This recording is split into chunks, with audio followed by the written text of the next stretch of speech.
Ukraine को NATO जैसी सुरक्षा देने के लिए बर्लिन में एक बैठक बुलाई गई और जेलेंस्की के साथ यूरोपीय यूनियन के कई नेता इस मीटिंग में ऑनलाइन जुड़े।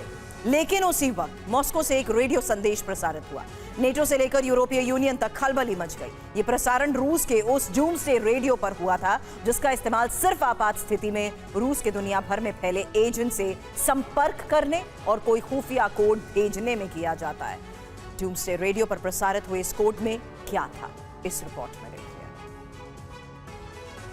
जब जब रेडियो पर यह रहस्यमयी आवाज आती, दुनिया दहशत में आ जाती।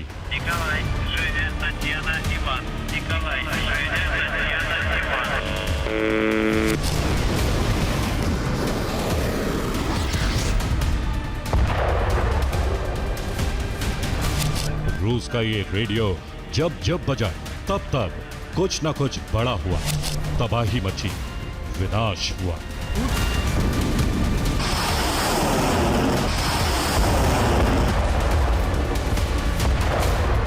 और अब एक बार फिर रेडियो की एक खास फ्रीक्वेंसी पर यही विनाश का कोड प्रसारित हो रहा है। एक बार फिर रूस का डूम्सडे रेडियो बजा और उसी पल यूरोप से लेकर नाटो तक दहशत फैल गई। 4625 किलोहर्ट्ज की वही फ्रीक्वेंसी, वही रहस्यमयी आवाज।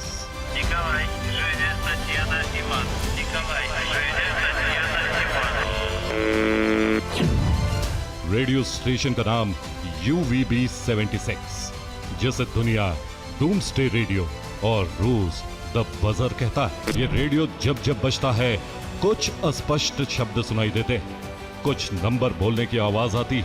रेडियो की आवाज में पुराने रेडियो जैसी भिनभिनाहट होती और इसी के साथ रूस के दुश्मनों का काम बढ़ जाता है। नाटो और दुनिया भर की खुफिया एजेंसियां इस आवाज को डीकोड करने की कोशिश में जुट जाती। पता लगाने की कोशिश शुरू हो जाती है कि इस बार किसकी शामत आई।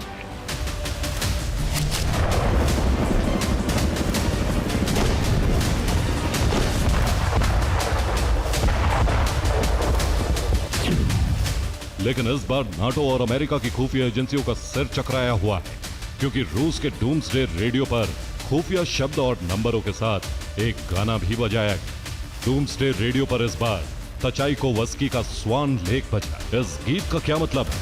रूस ने डूम्सडे रेडियो के इस खुफिया कोड के जरिए अपनी सेनाओं को पुतिन का कौन सा संदेश दिया? अचानक सर्वनाश का संदेश देने वाला संगीत क्यों बजाया गया?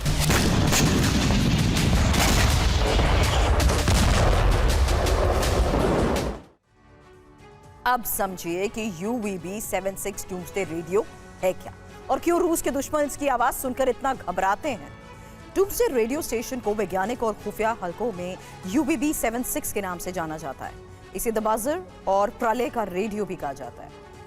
ये 4625 किलोहर्ट्ज फ्रीक्वेंसी पर संचालित होने वाला रूसी शॉर्टवेव रेडियो स्टेशन है। इसकी सबसे बड़ी खासियत ऐसे इलाकों तक संदेश पहुंचाने की क्षमता है जहां सैटेलाइट भी फेल हो जाते हैं और दावा किया जाता है कि इसे हैक करना लगभग नामुमकिन है, क्योंकि ये रूस का पूरी तरह कोडेड और सीक्रेट कम्युनिकेशन सिस्टम है। अब देखिए कि डूम्सडे रेडियो पर कैसे संदेश दिए जाते हैं। संदेशों में रूसी शब्दों के साथ अंकों का इस्तेमाल होता है। आम लोगों के लिए इन संदेशों को समझना असंभव है, क्योंकि डूम्सडे रेडियो से निकलने वाली इस खुफिया आवाज में नाम, नंबर और संकेतों का मिश्रण होता है।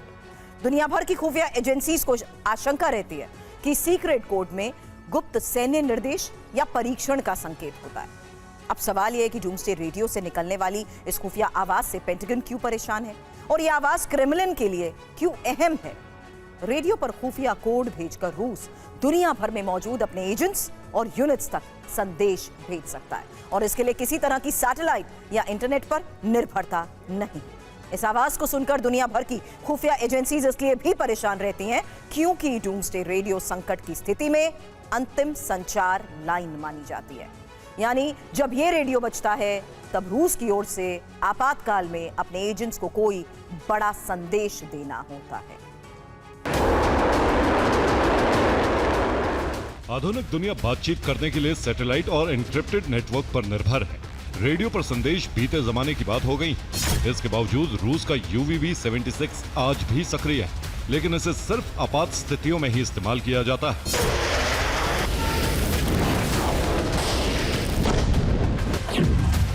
यूक्रेन युद्ध के दौरान कई बार डूम्सडे रेडियो अचानक सक्रिय हुआ और हर बार इस पर प्रसारित कोड संदेश के बाद रूस ने युद्ध के नए अभियान की शुरुआत की।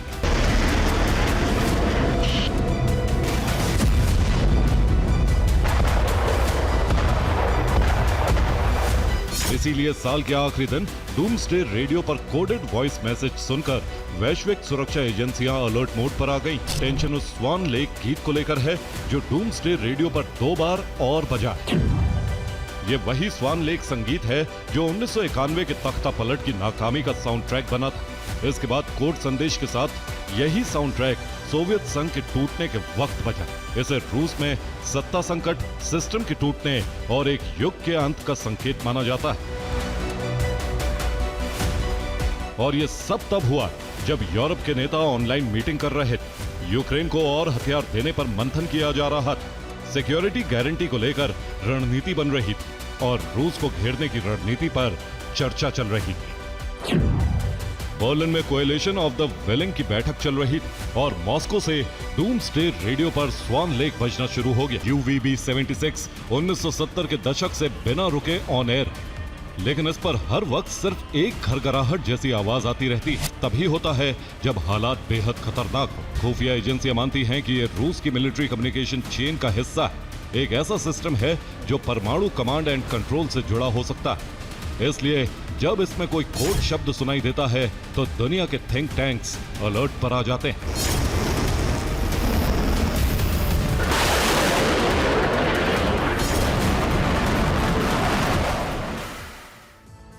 और अब देखिए डूम्सडे रेडियो पर प्रसारित हुए सीक्रेट संदेश में होता क्या क्या है।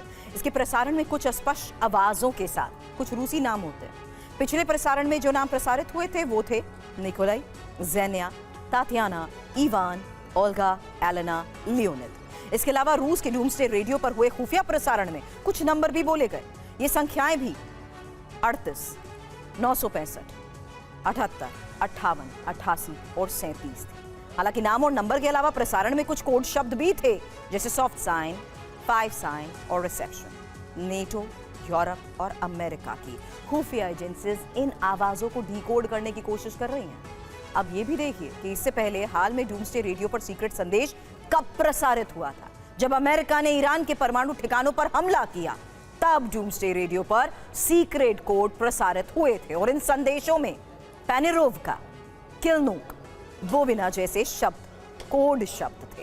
हालांकि इसके अलावा ट्रंप और पुतिन की पिछली आमने सामने मुलाकात यानी 15 अगस्त 2025 को अलास्का के एंकरेज में हुई थी और इस दौरान भी डूम्सडे रेडियो पर खुफिया संदेश का प्रसारण हुआ था।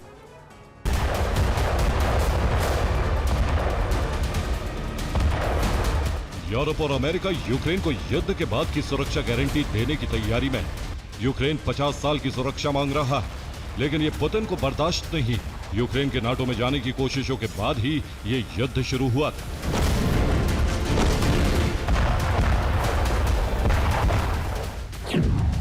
अगर अमेरिकी सैनिक यूक्रेन में तैनात होते हैं तो ये यूक्रेन को नाटो जैसी गारंटी होगी। पोलैंड के प्रधानमंत्री डोनाल्ड टस्क खुलकर कह चुके हैं, अमेरिका तैयार। यूरोप के 5 से ज्यादा देश अपनी सेना भेजने की योजना बना रहे हैं। यानी पहली बार यूक्रेन की जमीन पर पश्चिमी सेना के स्थायी कैंप की बात हो रही है और यही वो रेड लाइन है जिसे रूस किसी भी कीमत पर पार नहीं होने देना चाहता। क्रेमलिन साफ कह चुका है, यूक्रेन में विदेशी सेना की तैनाती सीधे महायुद्ध का निमंत्रण होगी।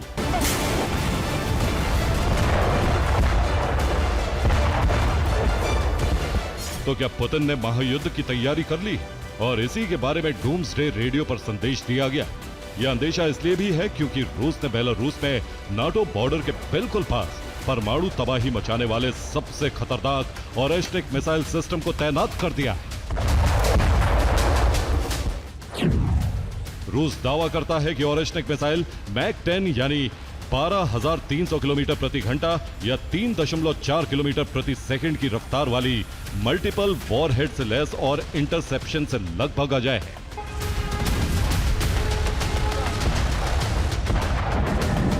ये एक मैसेज है पोलैंड के लिए, लिथुआनिया के लिए, लातविया के लिए और पूरे नाटो के लिए। इधर वॉशिंगटन और कीव में शांति की बातें हो रही, उधर मॉस्को की भाषा और सख्त होती जा रही और अब डूम्सडे रेडियो पर प्रसारित कोड संदेश ने पूरे यूरोप की धड़कन बढ़ा दी।